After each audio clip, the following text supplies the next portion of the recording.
Just wanted to make something clear that an Iranian flag does not go next to an Israeli or an American flag.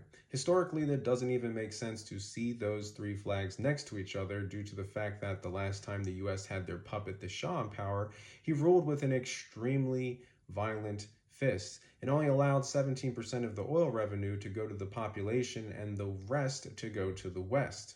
The prime minister before the coup, Mohammad Mossadegh, moved to nationalize the oil to help bring in more wealth to the country and the people of Iran instead of the West. In 1953, Mohammad Mossadegh was placed under arrest and put on house arrest, later imprisoned, and eventually died in isolation. He wasn't even allowed to have a public funeral. The Shah became the absolute ruler of Iran, and his legitimacy relied on foreign backing, not popular support.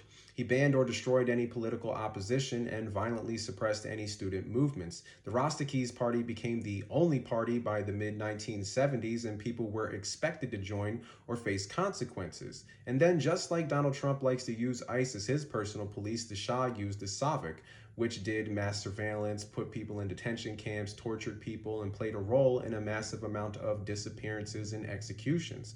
Their targets were writers, journalists, leftists, nationalists, and even mild reformers who were imprisoned or killed. They also had one of the worst human rights records in the region, but for some reason that is constantly overlooked. The economic development was violently enforced, it wasn't friendly. The White Revolution had beliefs tied into praising Western narratives. Land reforms displaced millions of Iranians in rural areas and pushed them into the slums without jobs or infrastructure. Oil money helped prop up the wealthy along with their military spending while inequality exploded. The reason why the Shah was able to rule without accountability is because his power did not come from the people. It came from the CIA and M16 through Operation Ajax. Then in 1979, at the Guadeloupe Conference, where France, the US, the UK, and West Germany came together to discuss global issues, this is where they told the Shah that they think he should leave Iran, basically stating that foreign backers are not going to prop you up at all costs when majority of the country is against you.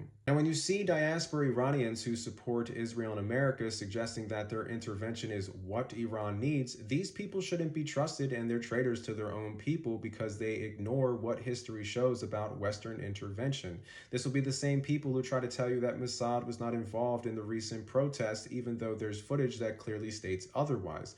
If the people of Iran want the IRGC in power, that is their choice, not diaspora Iranians who have never lived there or only visited a few times. No one is saying the IRGC is perfect, since no government on this earth is, but if majority of the Iranians